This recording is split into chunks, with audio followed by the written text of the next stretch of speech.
¿Qué está en juego en esta elección en Argentina? Está en juego la libertad. ¿Cómo puede ser que el ministro de Economía, de esta economía paupérrima, esté ganando una elección? ¿Qué similitudes veo en ellos? Eso es promover la libertad, la lucha contra la pandemia con él. Brasil desplazó a Argentina como exportador de carne. ¿Por qué? Porque permitió la libertad. En cambio acá fue encierro, confinamiento, hambre, miseria. Mamela, ¿qué te trae por Argentina? Vine a cubrir las elecciones y me quedo al balotage, o sea, a la segunda vuelta. ¿Por qué venís tan seguido a Argentina?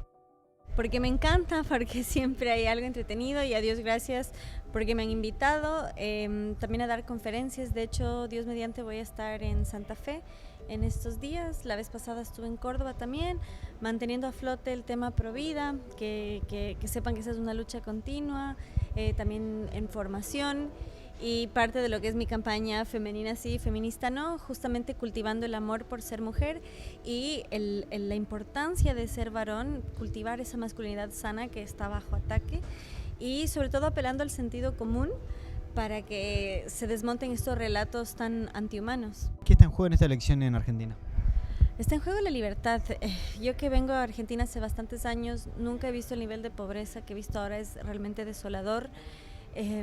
Familias enteras en la calle, o sea, y nuevamente es una lucha del sentido común. ¿Cómo puede ser que el ministro de Economía, de esta economía paupérrima, esté ganando una elección? Entonces se juega no solo la libertad, el bienestar, sino realmente la lógica y la ética, que no puede estar al mando quien tiene al país así.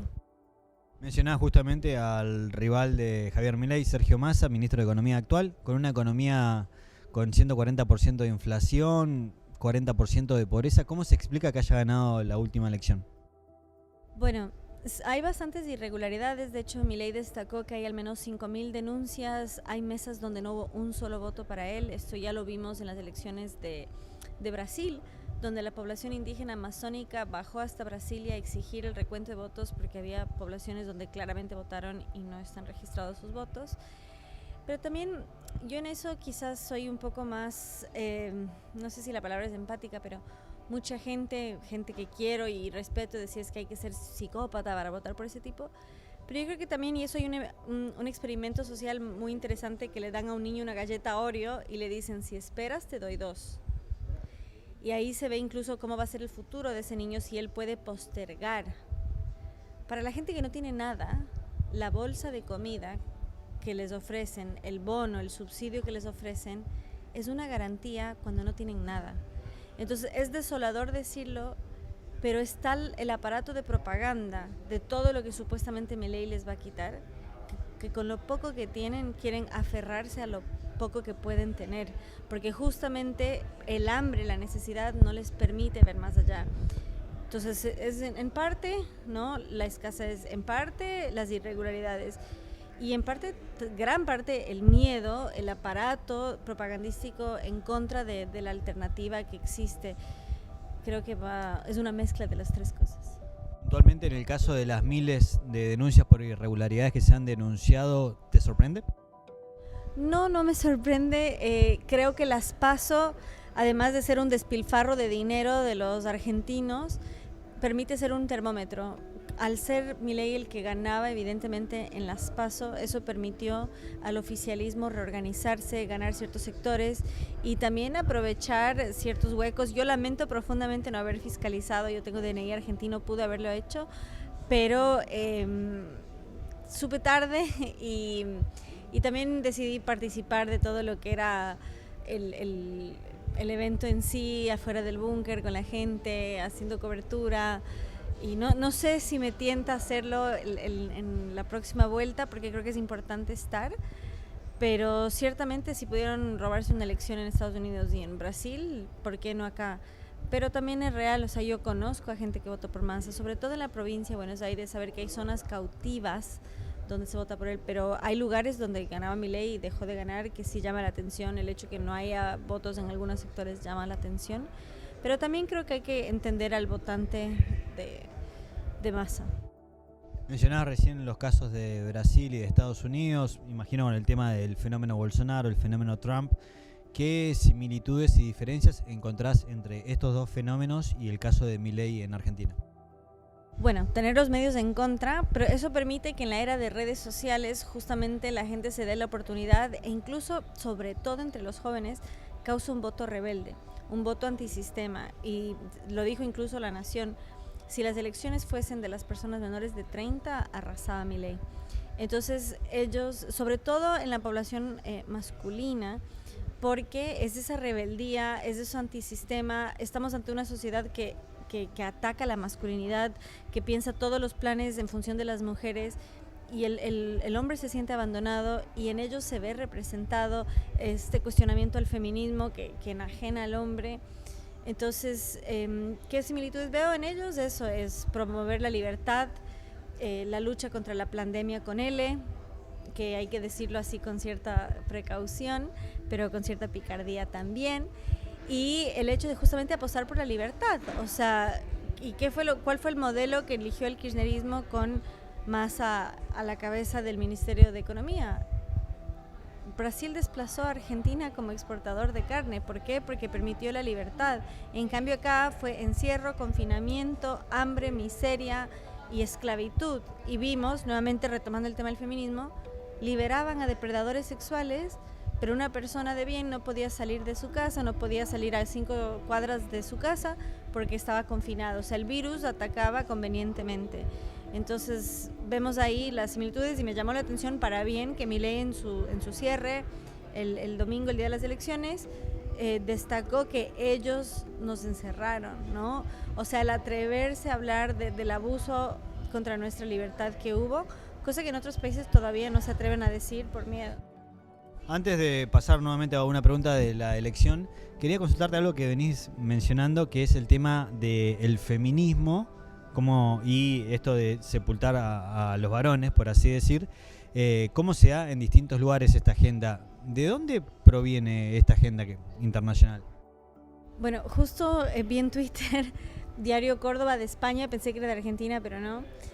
Sacó un titular que decía la pobreza se feminiza o la exclusión social, una cosa así, porque 2 de cada 10 personas en la calle son mujeres. Y yo digo, ¿y 8 de cada 10 son alienígenas asexuados o qué son? Entonces uno ve que el hecho de aumentar de 1 a 2 mujeres, por supuesto, es duplicar, pero estadísticamente no es nada.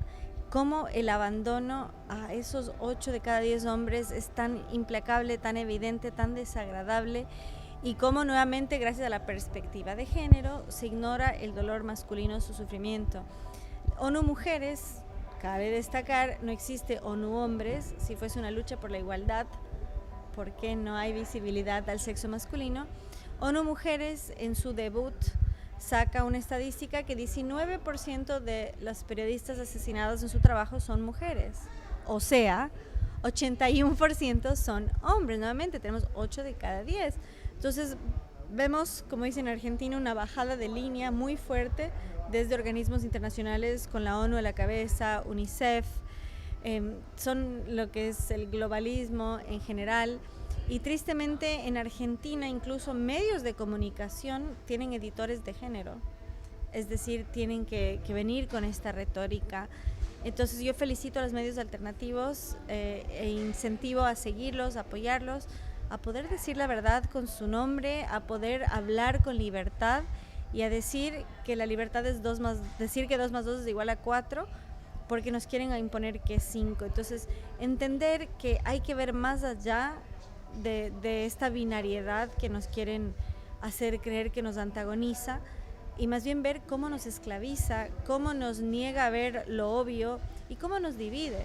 ¿Qué más divisorio que dividir al hombre y la mujer que juntos forjan la vida? Entonces, alerta a los organismos internacionales que nos quieren enfrentar, nos quieren dividir, y ciertamente vemos que hay una respuesta a eso y vemos la realidad. ¿Quién tiene una candidata mujer?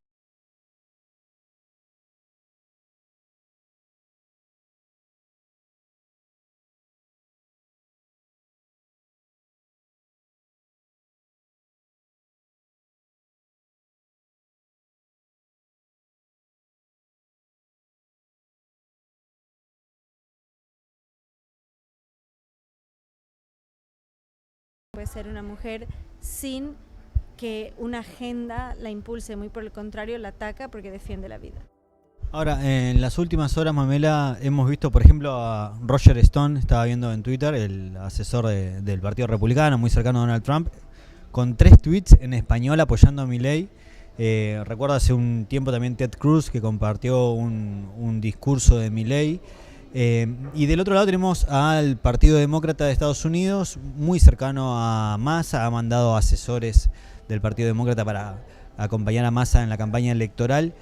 La elección de Argentina trasciende a Argentina. ¿Por qué hay tanto, parece, atención internacional a lo que pueda pasar aquí con estas elecciones? Bueno, algo que ha tenido muy poca visibilidad y que merece decirlo, y invito a los medios alternativos a cubrirlo, el Partido Demócrata ha intervenido directamente en las elecciones de Guatemala. En Guatemala hubo más votos por el nulo que por cualquier otro candidato, y el candidato impulsado por el Partido Demócrata, sin haber llenado jamás un salón, una plaza, nada, ganó la presidencia de Guatemala. Y quieren desplazar a la fiscal, que es mujer, precisamente porque ella aceptó las denuncias de las irregularidades, porque el partido que llega al poder es un partido ilegítimo. Eso por un lado, y claramente Argentina es un país grande en el mapa y grande en su influencia, y que tiene un candidato como es Milei, que irrumpe, como él mismo llama, la casta, quiebra un relato y sobre todo busca la esperanza de una Argentina que vuelva a ser próspera, porque vemos que Argentina, que alguna vez fue el granero del mundo, ahora ni siquiera puede alimentar a su gente. Entonces, siempre que gana un candidato que es más favorable al libre mercado, baja el riesgo país, se potencian las economías y sería favorable para el país y la región. Entonces vemos una pugna entre poderes, como bien destacas, entre dos partidos, entre dos tendencias y entre dos modelos. Justamente una es la del intervencionismo y otra cosa es más bien de la soberanía. Entonces estamos en una nueva dinámica, ya no es la de la Guerra Fría, sino más bien la de los soberanistas versus los globalistas. Entonces en ese sentido yo creo que sobre todo Victoria Villarroel, que es un discurso más patriota, con todo el tema de Malvinas, hija de un veterano, todo lo que es, de hecho, felicitó la semana del respeto a la policía. Yo creo que su figura marca mucho esa pauta de los valores patrios, y eso es ese contraste tan fuerte, es de la hora de los patriotas. Para finalizar, teniendo en cuenta que sos ecuatoriana, ¿qué efecto ha tenido la dolarización en Ecuador? Paz. Nuestra moneda se dolarizó en 25.000 a 1, o sea, una devaluación devastadora. Y si cualquier candidato se atreve a siquiera cuestionar desdolarizar, pierde automáticamente las elecciones. Eso le pasó a la opción socialista en las últimas 2 elecciones. Lo que sí hay que estar muy pendiente de quién está en la Casa Blanca. O sea, con un Biden en la Casa Blanca yo no me animaría a dolarizar, porque él devaluó la moneda, causó la peor inflación en la historia, 9.1%. Sin embargo, sí puedo decir sin lugar a duda, de hecho, hace poco decía un colega, puede haber guerra civil si alguien se atreve a desdolarizar, y hay que ver también casos de éxito como El Salvador, que no solo dolarizó, sino hasta ahora es potencia en el Bitcoin. Vemos a Panamá, que es literalmente un puente, y ciertamente funciona, pero yo recomendaría que inviertan o ahorren en oro o en algo sólido, porque al devaluarse una moneda, el dólar vale menos, o sea, y el impacto de ver minimizados sus ahorros es choqueante, ¿no? Entonces, no es una fórmula mágica, pero ciertamente da más estabilidad. Ecuador tiene la inflación más baja de Sudamérica. Bolivia dice tenerla. El tema es que el movimiento al socialismo, el partido de gobierno, no es transparente en sus cifras. Pueden ir a Ecuador cuando quieran, los precios no varían como sí varían acá. Entonces, ciertamente funciona bien. Pero hay que tomar en consideración algunas variables antes, pero no es tan terrorífico como lo pintan sus detractores. Muchas gracias, Mamela. Con todo gusto.